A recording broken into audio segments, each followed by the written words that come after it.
For the first time in American history, 85% of the US population is either overweight or obese, and it's an incredibly scary situation that we're in right now.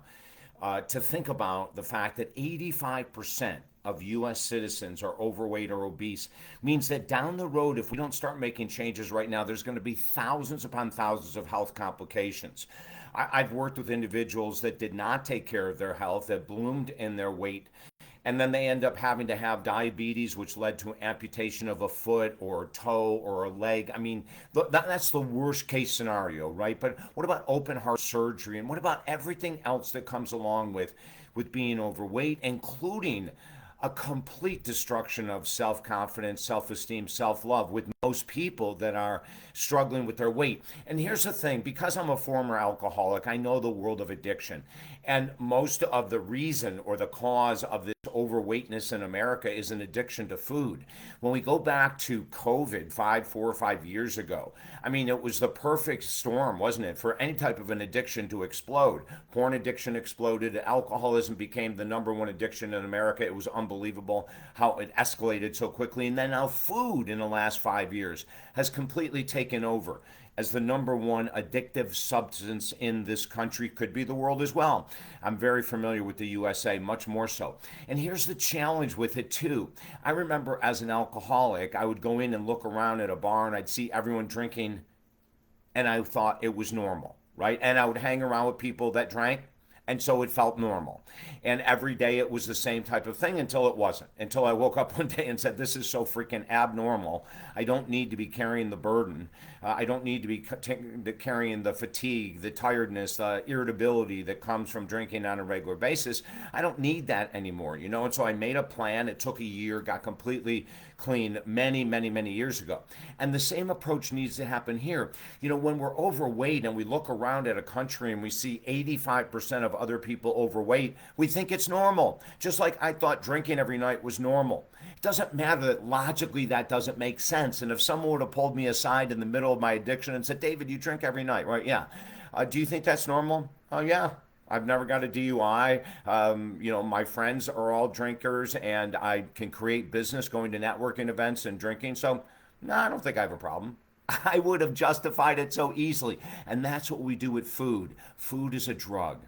Sugar, salt, fat, white flour, which is in most of the ingredients of the food that people who are overweight or obese are struggling with. Now, there is some certain medical conditions like the metabolic syndrome, and if you're familiar with that and you have it, you know about it. If you're not familiar, go ahead and Google it. University of Florida study a number of years ago said only 10% of people who were obese had a genetic link. In other words, we still haven't been able to find that one gene for obesity. It's similar to depression and anxiety. You know, they've found multiple little genes that have lined up perfectly with someone. They could have a genetic predisposition to depression or anxiety. Well, it seems to be very similar with food. If you have certain type of genes lined up, you may have been disadvantaged in the gene pool and you're struggling with weight. However, I have friends and I've worked with people 100, 120 pounds, 150 pounds overweight most of their life. That within a year, two, and a year and a half, I remember this woman I worked with up in New York, 120 pounds overweight. At the end of 12 months, she had lost all of the excess weight. She had worked so hard, eaten so clean, started to exercise, never exercised in her life. And when we looked at her family history was full, chock full. Mom overweight, dad overweight, grandma, grandpa, uncles. The whole family was overweight. They used food as a drug. When someone died, of course, it was all about food. If we're struggling at work, we come home to the solace of food. Salt, white flour, fat, sugar, these all numb emotions in the brain, and that's why they're the number one food target for watching television at night. You know, the TV numbs us out, then the food, the snacks we're eating numbs out the anxiety, the depression, the procrastination, the rumination, the overthinking. I mean, it's incredible how powerful food as a drug is. We created a program, Weight Loss Now and Forever. If you're interested, it's at talkdavid.com. It's 100% guaranteed. We don't mess around here.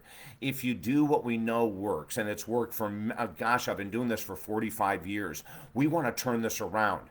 We don't want people going down the road in 10, 15, 20, 30 years with major health implications, which is guaranteed in the world of obesity, guaranteed in the world of being overweight, that we're going to have major health issues down the road, as well as confidence, security, and all those other things. So let's not delay anymore. This is the worst shape this country has ever been in, and yet we can turn it around.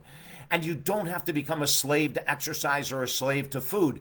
We just have to use really good logic and really good tools, which we guarantee will work for you. Join me at talkdavid.com. Let's put an end to this, okay? I'm David Essel, on your side. I'm compassionate, I'm understanding. I know the world of addiction, because even though I didn't have a food addiction, addictions all run a very similar course, and we can help you heal. Have a beautiful day.